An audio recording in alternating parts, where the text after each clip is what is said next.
नमस्कार, आप देख रहे हैं आईबीसी 24। मैं हूं आप सभी के साथ रचना नितेश और छत्तीसगढ़ की खबरों के इस बुलेटिन में आप सभी का बहुत बहुत स्वागत है। रुक करेंगे खबरों का। मरवाही उपचुनाव के लिए प्रचार अब थम चुका है। मतदान 3 तारीख को होगा। पूर्व सीएम अजीत जोगी के निधन से खाली हुई इस सीट पर कांग्रेस और बीजेपी के बीच सीधा मुकाबला है। दोनों पार्टियां जीत के दावे कर रही हैं, लेकिन बीजेपी ने कांग्रेस पार्टी और स्थानीय प्रशासन पर गंभीर आरोप लगाए हैं। बीजेपी के मरवाही उपचुनाव प्रभारी पूर्व मंत्री अमर अग्रवाल ने प्रशासन से कहा कि जिला प्रशासन ईमानदारी से काम नहीं कर रहा। प्रशासन पोलिंग पार्टियों को धमका रहा है। वहीं कांग्रेस के पक्ष में वोट देने के लिए दबाव बनाया जा रहा है। बीजेपी के ग्रामीण प्रतिनिधियों को जबरन कांग्रेस में प्रवेश कराया जा रहा है। वहीं बीजेपी कार्यकर्ताओं को धमकी भी दी जा रही है।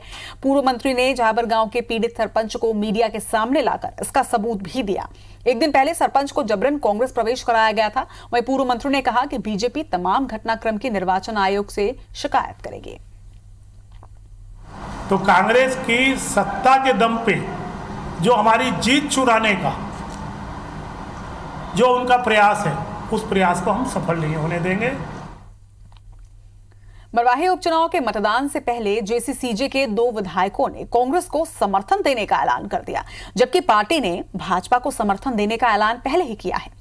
खैरागढ़ विधायक देवव्रत सिंह और बलौदाबाजार विधायक प्रमोद शर्मा ने मंत्री जयसिंह अग्रवाल के साथ संयुक्त प्रेस कॉन्फ्रेंस कर पार्टी के फैसले पर सवाल खड़े किए। उन्होंने आरोप लगाया कि अमित जोगी ने कोर कमेटी के किसी सदस्य से बिना पूछे भाजपा को समर्थन दिया है। अजीत जोगी के नहीं रहने पर भाजपा से समझौते से जोगी के विचारधारा को ठेस पहुंची है। वहीं देवव्रत सिंह ने यह भी कहा कि दोनों विधायक कांग्रेस को समर्थन देने के लिए आए हैं और मरवाही की जनता से कांग्रेस को वोट देने की अपील करेंगे। देवव्रत सिंह ने कहा कि तकनीकी आधार पर कांग्रेस ज्वाइन करना संभव नहीं है। वहीं अजीत जोगी के पास जाति प्रमाण पत्र था, तब भाजपा सुप्रीम कोर्ट तक उनके खिलाफ गई, पर आज पता नहीं क्यों भाजपा और जेसीसीजे में समझौता हो गया है। देवव्रत सिंह ने यह भी बताया कि जनवरी 2020 में अजीत जोगी के निर्देश पर ही मैं दिल्ली जाकर कांग्रेस की वापसी को लेकर सोनिया गांधी से मुलाकात भी की थी।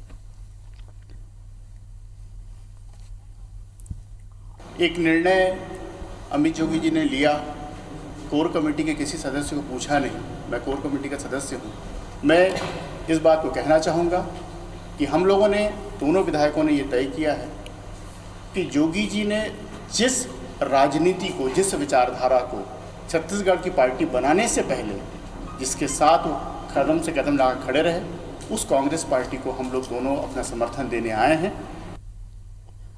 मरवाही उपचुनाव के बदले समीकरण के बीच भाजपा प्रदेश अध्यक्ष विष्णुदेव साय ने साफ किया कि मरवाही का उपचुनाव बीजेपी अपने दम पर लड़ रही है। आईबीसी 24 से खास बातचीत में साय ने कहा कि मरवाही की जनता के पास दूसरा विकल्प केवल भाजपा है। कांग्रेस जिस तरह से जोगी परिवार का अपमान कर रही है, जनता इसका बदला जरूर लेगी। हमारे संवाददाता जितेंद्र ने विष्णुदेव साय से खास बातचीत। भाजपा की क्या कुछ रणनीति रही है इस पूरे चुनाव में, हमारे साथ मौजूद है बातचीत के लिए भाजपा प्रदेश अध्यक्ष विष्णुदेव साय जी। साय जी, जिस तरह से चुनाव की यहाँ पर उपचुनाव की घोषणा हुई, उसके बाद से बीजेपी की जो सक्रियता, शुरुआत में जरूर बीजेपी की सक्रियता थोड़ी कम दिखी है, लेकिन उसके बाद बीजेपी सक्रिय हुई है। अभी क्या स्थिति देखते हैं जो समीकरण अब बने हैं? भारतीय जनता पार्टी बहुत अच्छी स्थिति में है और लगातार प्रदेश अध्यक्ष के नाते हम मरवाही क्षेत्र में हैं और यहाँ पर कई सामाजिक सम्मेलन, कार्यकर्ता सम्मेलन और हमारे राष्ट्रीय उपाध्यक्ष जी का कार्यक्रम और कई हमारे वरिष्ठों का कार्यक्रम सब यहाँ पर देखे हैं। महिला मोर्चा, मरवाही की जनता भारतीय जनता पार्टी से बिल्कुल ही आकर्षित है और निश्चित रूप से इस बार मरवाही विधानसभा उपचुनाव भारतीय जनता पार्टी जीतेगी। लेकिन सत्ता का बल आपके सामने है, कांग्रेस सत्ता में है और कांग्रेस ने भी अपना पूरा जोर यहाँ पर लगाया है, तो किस तरह से आप देखते हैं, कैसे जीत आखिर मिलेगी बीजेपी को? छत्तीसगढ़ सरकार के प्रति यहाँ की जनता में व्यापक आक्रोश है, क्योंकि एक तो यहाँ की सरकार कुछ कर नहीं रही है, जो उनके चुनावी वादे थे वो भी पूरा नहीं हो रही है। कांग्रेस आप लोग ने कहा है कि कांग्रेस लगातार अपमान कर रही है जोगी परिवार का, तो क्या अपमान अब बीजेपी के लिए वोट में तब्दील हो पाएगा? अब विकल्प क्या है? जब कांग्रेस को मजाना चखाना चाहते हैं जोगी के समर्थक, तो विकल्प तो भारतीय जनता पार्टी ही है ना। ठीक, धन्यवाद। तो ये थे विष्णुदेव साय जी, और विष्णुदेव साय जी का साफ तौर पर कहना है कि जोगी परिवार का जिस तरह से कांग्रेस ने अपमान किया है, मतदाताओं के सामने अब कोई विकल्प नहीं है और यही कारण है कि जो मतदाता हैं वो बीजेपी के साथ आएंगे। कैमरामैन सतीश मिश्रा के साथ जितेंद्र थवाइत, IBC 24, पेंड्रा।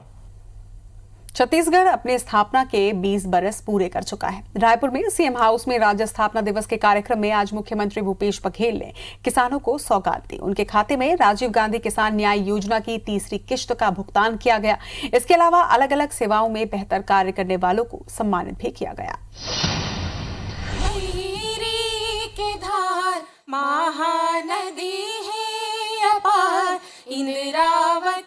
राज्य की स्थापना के 20 साल पूरे होने के अवसर पर आयोजित कार्यक्रम में राहुल गांधी भी वर्चुअल माध्यम से जुड़े। राहुल गांधी ने इस मौके पर कहा कि किसान, गरीब और मजदूर देश की नींव हैं। ये कमजोर होंगे तो देश कमजोर होगा। इन्हें मजबूत करने का काम छत्तीसगढ़ सरकार कर रही है।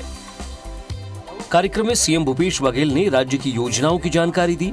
किसान न्याय योजना की तीसरी किश्त के भुगतान के अलावा Swami Atmanand English medium school और 30 नगरीय स्लम एरिया में मोबाइल हॉस्पिटल का शुभारंभ किया गया। और भी कई विकास योजनाओं की सौगात राज्य को मिली। दिग्विजय सिंह के मुख्यमंत्रित्व काल में संवेश्वर में विधानसभा में छत्तीसगढ़ राज्य बनाया के प्रस्ताव करे। वो समय के तत्कालीन जते भी मंत्री है, विधायक है, ते मला धन्यवाद देना चाहता हूँ। जब सत्ता पक्ष में रही तब, चाहे विपक्ष में रही तब। जैसे हम कह रहे हैं कि 1 नवंबर के किसान मन के राजीव गांधी किसान न्याय योजना के तीसरा किस्त देबो। माननीय राहुल जी की उपस्थिति में वो तीसरा किस्त 1500 करोड़ रुपया किसान मन के खाता में पहुंच गए। कि जो आपने 3 प्रोग्राम इस दिन अनाउंस किए हैं और इससे सिर्फ किसानों को या स्लम ड्वेलर्स को फायदा नहीं होगा, इससे पूरे देश को स्ट्रेंथ मिलेगी, मजबूती मिलेगी और छत्तीसगढ़ पूरे देश को एक उदाहरण दे रहा है। सीएम निवास में आयोजित कार्यक्रम के दूसरे सत्र में राज्यपाल अनुसुईया उइके भी वर्चुअल माध्यम से शामिल हुई। इस दौरान अलग अलग क्षेत्र में बेहतर उपलब्धि हासिल करने वालों को राज्य अलंकरण सम्मान दिया गया।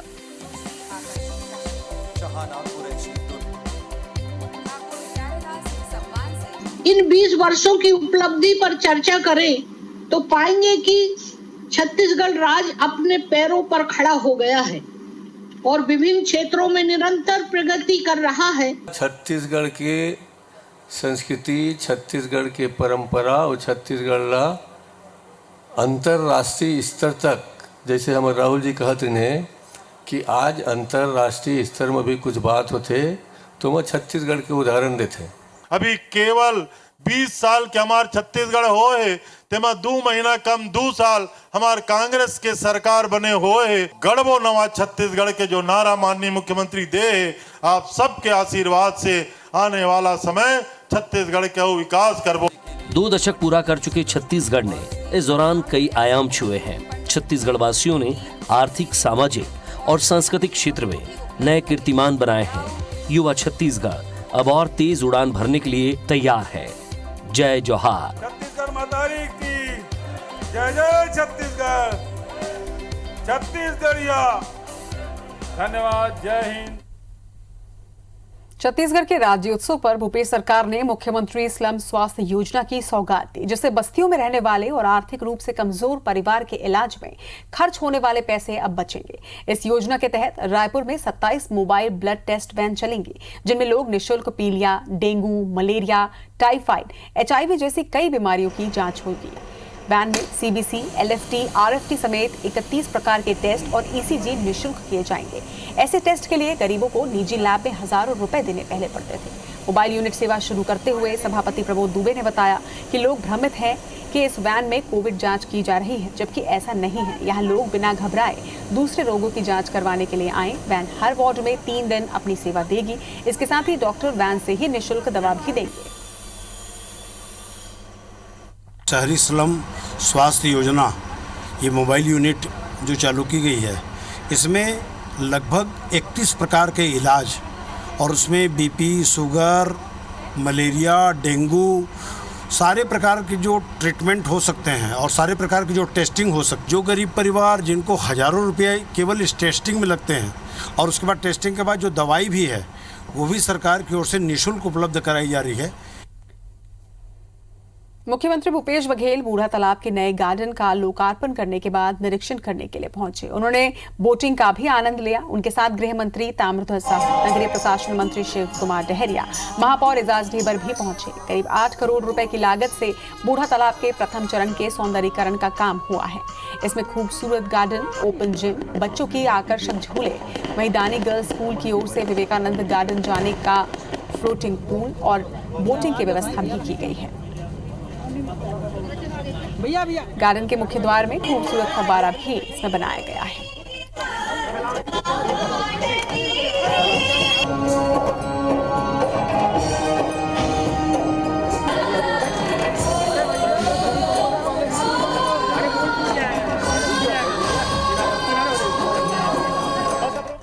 धान खरीदी शुरू करने की मांग को लेकर भाजपा नेताओं ने 1 दिवसीय धरना प्रदर्शन किया।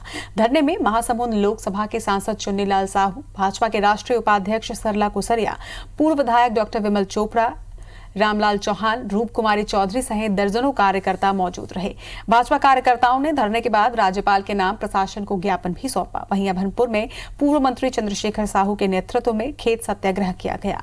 बीजेपी नेताओं ने समर्थन मूल्य में धान खरीदी तत्काल शुरू करने सहित 8 अन्य मांगों को लेकर 5 घंटे तक सत्याग्रह किया।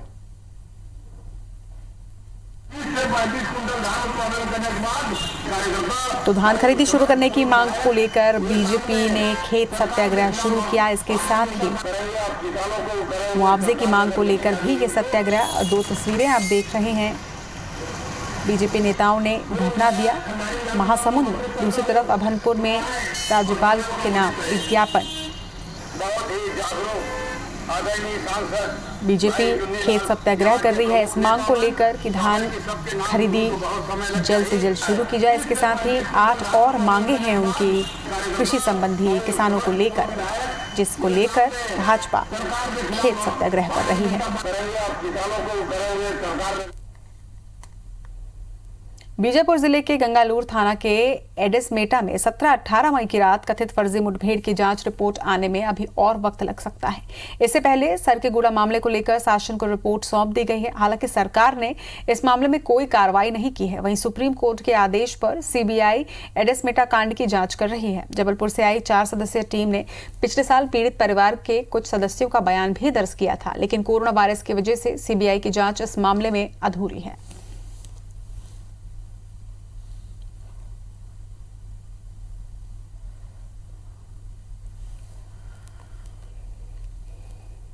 नक्सल उन्मूलन अभियान के तहत दंतेवाड़ा पुलिस को एक और बड़ी सफलता मिली है। 5 इनामी नक्सलियों समेत 27 नक्सलियों ने समर्पण कर दिया है।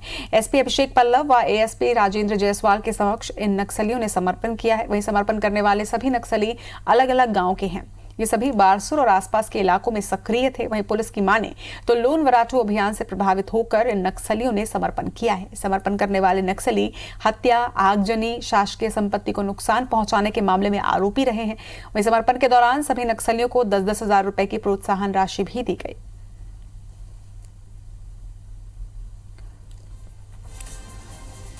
तो प्रदेश में लोन वराटू अभियान चलाया जा रहा है, जिसके तहत प्रयास किया जा रहा है कि नक्सलियों की घर वापसी हो पाए और इससे प्रभावित होकर एक और बड़ी सफलता मिली है। 5 इनामी नक्सलियों समेत 27 नक्सलियों ने समर्पण किया और एसपी अभिषेक पल्लव व एएसपी राजेंद्र जायसवाल के समक्ष इन सभी नक्सलियों ने आत्मसमर्पण किया।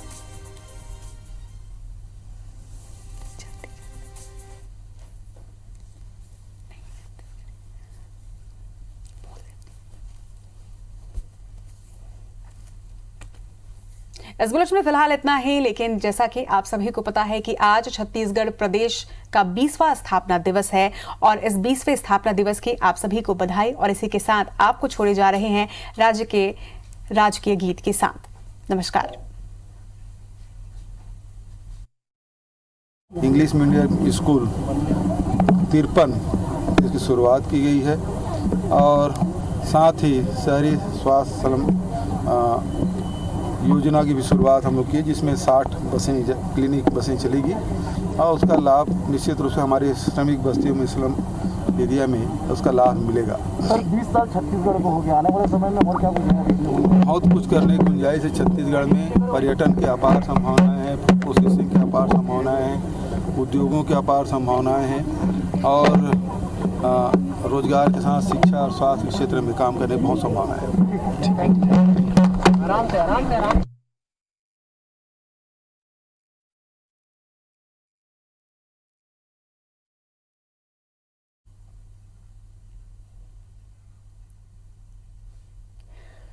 तो बूढ़ा तालाब का सौंदर्यीकरण करवाया गया है और इस आयोजन पर सीएम भूपेश बघेल वहां पर पहुंचे और उन्होंने निरीक्षण भी किया। इसके साथ ही आपको ये भी बता दें कि 8 करोड़ की लागत से बूढ़ा तालाब का सौंदर्यीकरण कराया गया है। अब इसके बाद आइए सुनते हैं छत्तीसगढ़ का राजकीय गीत अरपा पैरी के धार।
Ra